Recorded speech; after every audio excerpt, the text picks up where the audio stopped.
ஒரு காலகட்டத்தில் உங்களுக்கு சொல்லுகிறேன், காந்தி நாட்டில் உள்ள இளைஞர்களை எல்லாம் பொது வாழ்க்கைக்கு வாருங்கள் என்று அழைத்தார். நாட்டில் உள்ள யோக்கியன் எல்லாம் இந்த கிழவன் நம்மைத்தான் அழைக்கிறான் என்று சொல்லி பொது வாழ்க்கைக்கு வந்தான். நாட்டில் உள்ள அயோக்கியன் எல்லாம் இந்த கிழவன் அழைப்பது நம்மை இல்லை என்று சொல்லிவிட்டு ஒதுங்கி கொண்டு விட்டான். இன்றைக்கு கருணாநிதி போன்ற தலைவர்கள் இளைஞர்களை பொது வாழ்க்கைக்கு வாருங்கள் என்று அழைக்கிறார்கள். நாட்டில் உள்ள அயோக்கியன் எல்லாம் தலைவர் நம்மைத்தான் அழைக்கிறார் என்று உள்ளே வந்து விட்டான்.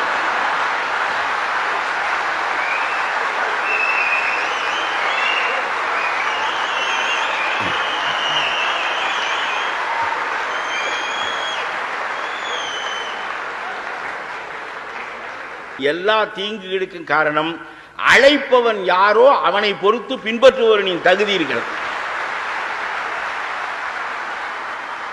காந்தி அழைத்த போது தேவர் சமூகத்திலிருந்து முத்துராமலிங்க தேவர் வந்தார், நாடார் சமூகத்திலிருந்து காமராஜர் வந்தார், பிராமண சமூகத்திலிருந்து ராஜாஜி வந்தார், தாழ்த்தப்பட்ட சமூகத்திலிருந்து கக்கன் வந்தார், ரெட்டியார் சமூகத்திலிருந்து ஓபி ராமசாமி ரெட்டியார் வந்தார், ராஜுக்கள் சமூகத்திலிருந்து குமாரசாமி ராஜா வந்தார்.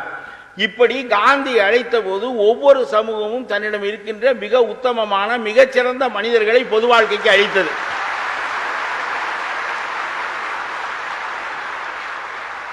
இன்றைக்கும் அதே சமூகங்கள் இருக்கின்றன.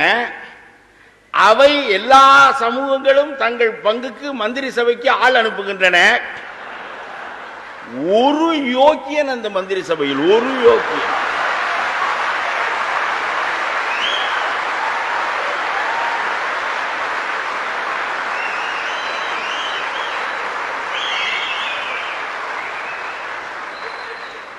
அது சமூகத்தின் குற்றமில்லை.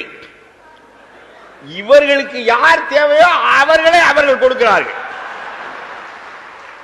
உனக்கு யோக்கியன் வேண்டுமென்றால் நான் காமராஜரை தருகிறேன், முத்துராமலிங்க தேவரை தருகிறேன். மோசமான ஆள் வேண்டுமென்றால் அதற்கு ஆள் இருக்கிறது தருகிறேன். என் ஜாதியை விட்டு விடாதே என்பதுதான் அவர்களுடைய கட்சியே தவிர, எப்படியோ எங்களுடைய சமூகத்துக்கு பங்கு வேண்டும், நல்ல மந்திரி சபையிலும் எங்களுக்கு பங்கு வேண்டும், அயோக்கிய மந்திரி சபையிலும் எங்களுக்கு பங்கு வேண்டும். அதுதான் ஜாதியினுடைய கோட்பாடை தவிர எல்லா ஜாதியிலும் அன்றைக்கும் நல்லவர்கள், உண்மையானவர்கள், உத்தமர்கள் இருந்தார்கள். இன்றைக்கும் அவர்கள் இருக்கிறார்கள். அவர்கள் இருக்கும் இடம் தெரியாமல் இருப்பதற்கு காரணம், காந்தி காலத்தில் அயோக்கியன் எல்லாம் வெளியே தெரியவில்லை, கருணாநிதி காலத்தில் யோக்கியன் எல்லாம் வெளியே தெரியவில்லை.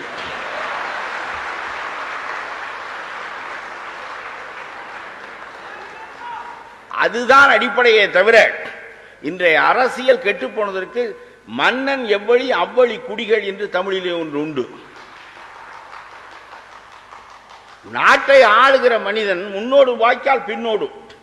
கண்ணதாசன் ரொம்ப நன்றாக ஒரு பாட்டு எழுதினார். பகுத்தறிவை ஊருக்கு வைத்து பணத்தறிவை தனக்கு வைத்து, பகுத்தறிவை ஊருக்கு வைத்து பணத்தறிவை தனக்கு வைத்து தொகுத்துரைத்த பொய்களுக்கும் சோதனைகள் செய்து வைத்து, நகத்து நுனி உண்மையின்றி நாள் முழுதும் வேடமிட்டு பிழைத்திருக்கும் அண்மையிலா பேதையரே கவிஞரெனில் நானும் ஒரு கவிஞன் இல்லை, என்பாட்டும் கவிதை இல்லை என்று சொன்னார். ஒரு தரம் கருணாநிதி கண்ணதாசனை நீ எழுதியது கவிதை இல்லை என்று சொல்லிவிட்டார். அதற்கு அவர் சொல்லுகிறார், ஆமாம், பகுத்தறிவு ஊருக்கு பணத்தறிவு உனக்கு, இப்படிப்பட்டவன் தான் கவிஞன் என்றால் நான் கவிஞன் இல்லை, நீதான் கவிஞன் என்று கண்ணதாசன் சொன்னார்.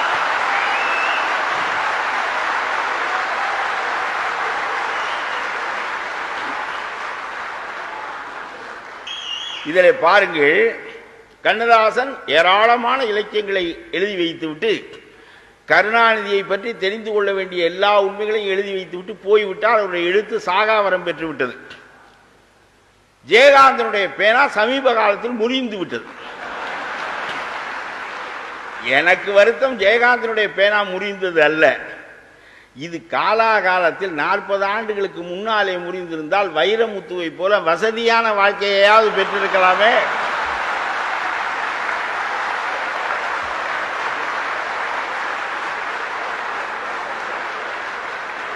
கெட்டு போவதற்கு எதற்கு கிளவியாவது வரை காத்திருக்கிறாய்?